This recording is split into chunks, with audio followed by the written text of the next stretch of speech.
인도하심으로 목요일 아침 예배를 시작합니다. 살아계신 아버지 하나님, 오늘도 우리에게 새 날을 주시고 우리의 판단대로 생각대로 길을 가지 않도록 말씀으로 성령으로 인도해 주시며 아침 예배에 마음의 무릎을 꿇고 시작할 수 있도록 은혜 주심을 감사합니다. 오늘 하늘도 기대가 되는 날, 하나님이 함께 하시는 날, 복된 날로 주의 이름으로 승리하는 날로 우리를 이끌어 주시옵소서. 우리를 하여금 세상에 하나님의 이름을 드러나게 하시고 주님 가신 길을 통해서 예수님의 삶을, 향기를, 냄새를 풍기며 살아가는 하루가 될 수 있도록 역사하여 주시옵소서. 주의 말씀하여 주시고 우리를 이끌어 주셔서 넘어지거나 절망하거나 자빠지거나 쓰러지지 아니하도록, 아니 쓰러진다 할지라도 다시 일어나는 믿음의 용기를 가지고 주님과 함께 더불어가는, 살아가는 복된 날 되게 하여 주시옵소서. 이제는 사도신경으로 신앙 고백합니다. 나는 전능하신 아버지 하나님, 천지의 창조주를 믿습니다. 나는 그의 유일하신 아들 우리 주 예수 그리스도를 믿습니다. 그는 성령으로 잉태되어 동정녀 마리아에게서 나시고 본디오 빌라도에게 고난을 받아 십자가에 못 박혀 죽으시고 장사된 지 사흘 만에 죽은 자 가운데서 다시 살아나셨으며 하늘에 오르시어 전능하신 아버지 하나님 우편에 앉아 계시다가 거기로부터 살아있는 자와 죽은 자를 심판하러 오십니다. 나는 성령을 믿으며 거룩한 공교회와 성도의 교제와 죄를 용서받는 것과 몸의 부활과 영생을 믿습니다. 아멘. 찬송가 430장 주와 같이 길 가는 것, 우리 함께 찬송하고 말씀 상고합니다.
오늘 우리에게 주신 하나님 말씀을 봉독하고 말씀 상고합니다.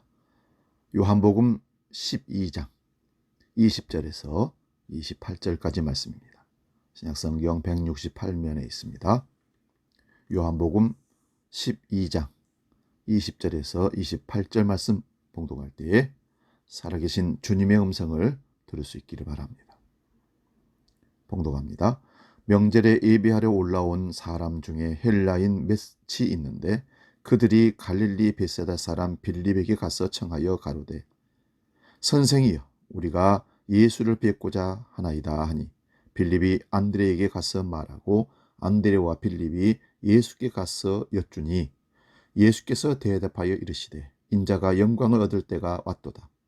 내가 진실로 진실로 너희에게 이르노니 한 알의 밀이 땅에 떨어져 죽지 아니하면 한 알 그대로 있고 죽으면 많은 열매를 맺느니라. 자기의 생명을 사랑하는 자는 잃을 것이요 이 세상에서 자기의 생명을 미워하는 자는 영생하도록 보존하리라. 사람이 나를 섬기려면 나를 따르라. 나 있는 곳에 나를 섬기는 자도 거기 있으리니 사람이 나를 섬기면 내 아버지께서 그를 귀히 여기시리라. 지금 내 마음이 괴로우니 무슨 말을 하리요? 아버지여 나를 구원하여 이때를 면하게 하여 주옵소서. 그러나 내가 이를 위하여 이때에 왔나이다. 아버지여 아버지의 이름을 영광스럽게 하옵소서 하시니 이에 하늘에서 소리가 나서 이르되 내가 이미 영광스럽게 하였고 또다시 영광스럽게 하리라 하시니 아멘. 오늘 봉독한 말씀으로 괴로움을 넘어 이런 제목으로 말씀을 상고합니다. 괴로움을 넘어. 오늘 우리는 예수님을 길이라고 고백하면서도 그 길은 한사코 외면하고 있지는 않는지, 예수님이 내가 길이요 진리요 생명이라 하시면서 길을 우리에게 알려주셨습니다. 그 길은 십자가의 길입니다. 천국 가는 길이기도 하지만 먼저 우리가 알아야 할 것은 십자가 죽음의 길이라는 사실입니다. 그 길을 한사코 우리는 힘들고 괴롭고 고통스러우니 외면하고 있지는 않는지 묻는 것입니다. 예수님은 길이 없는 곳을 앞서 걸으셨습니다. 그게 바로 십자가의 길이었습니다.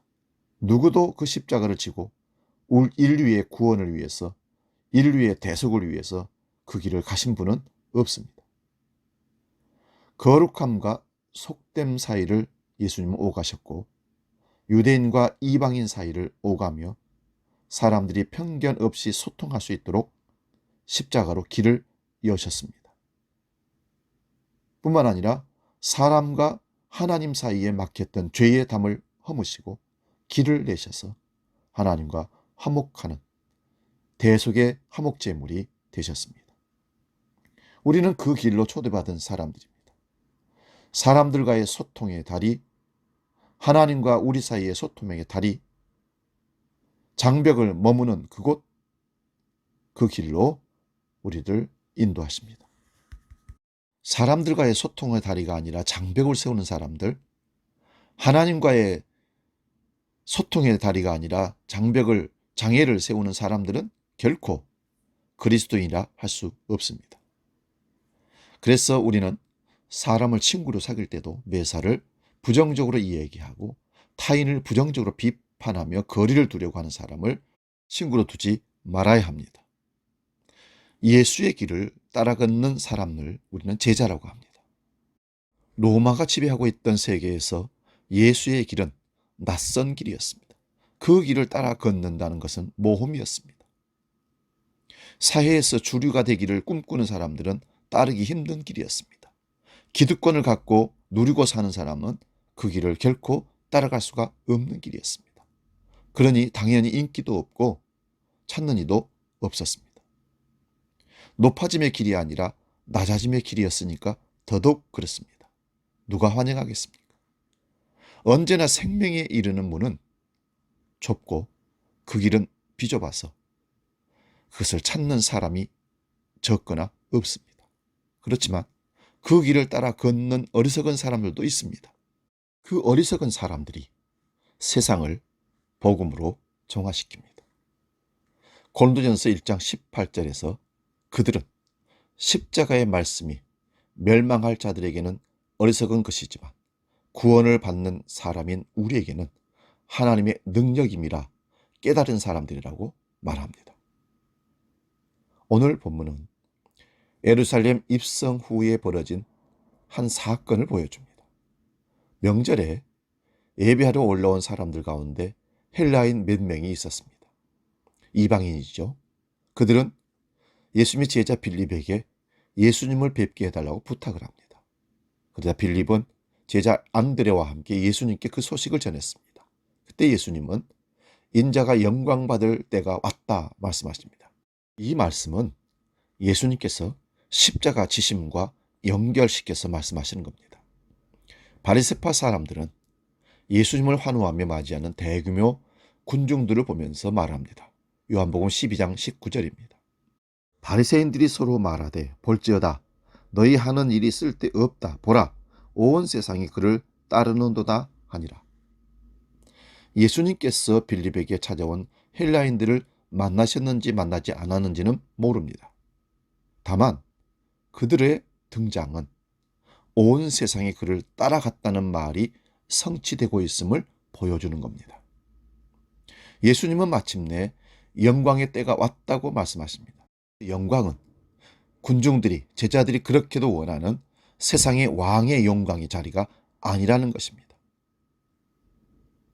여기서 영광은 예수님을 이 땅에 보내신 분이 맡기신 사명을 다 이루시고 보내신 분에게로 돌아가는 것이 영광입니다. 즉 십자가로 모든 사명을 다 이루시고 모든 말씀을 다 이루시고 떠나가신다는 의미입니다. 그 후에 제자들이 하신 말씀이 아주 비장합니다. 본문 24절입니다. 내가 진실로 너희에게 이르노니 한 알의 밀이 땅에 떨어 죽지 아니하면 한 알 그대로 있고 죽으면 많은 열매를 맺느니라. 이 말씀은 땅에 떨어져 죽는 밀알 한 알은 다름 아닌 우리 예수님이시라는 것입니다.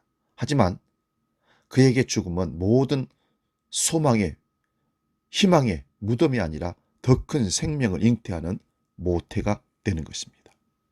십자가가 마침표가 아니라 쉼표고 부활은 새 생명의 새로운 역사의 시작이라는 것입니다. 주님은 미랄 얘기를 다른 말로 풀어서 친절하게 설명하십니다. 본문 25절입니다. 자기의 목숨을 사랑하는 사람은 잃을 것이요 이 세상에서 자기의 목숨을 미워하는 사람은 영생에 이르도록 그 목숨을 보존할 것이라. 이 말씀은 목숨을 초계와 같이 여기라는 말이 아니라 필요한 생을 유지하기 위해서 영혼을 팔지 말라는 말씀입니다. 자기 목숨을 사랑한다는 것은 거짓 자아를 강하게 만들기 위해서 세상 것을 끌어모으고 그것이 마치 나인 것처럼 물질과 명예와 권력을 이용해서 사람들을 겁박하는 행동을 가리킵니다. 자기 목숨을 미워한다는 말은 늘 자기의 부족함을 자각하면서 더 나은 사람 되기 위해서 배우고 실천하는 것을 의미하는 것입니다. 욕망이 우리를 이리저리 끌고 다니지 못하도록 단속해야 합니다. 우리 감각과 영혼을 정결하게 하고 하나님의 뜻에 맞게 우리 삶을 조율해야 하는 것입니다. 기준은 십자가입니다. 십자가의 길에서 벗어나면 다시 조율하고 채찍하고 바로 세우는 것입니다. 주님은 제자들에게 또 말씀하십니다. 내가 있는 곳에는 나를 섬기는 사람도 나와 함께 있을 것이다. 이 말씀은 통렬한 말씀입니다. 예수님이 선자리가 우리가 선자리가 되어야 합니다. 사랑하는 여러분, 우리가 아픔의 자리, 헌신의 자리에 서 있지 않는 한 우리는 예수를 따르는 사람이라 말할 수 없습니다.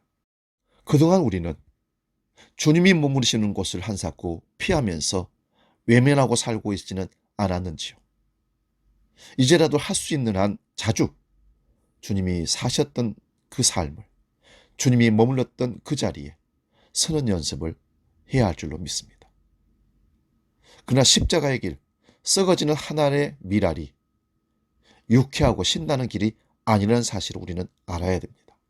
꺼려지고 회피하고 싶은 길이 바로 그 길이라는 사실도 알아야 됩니다.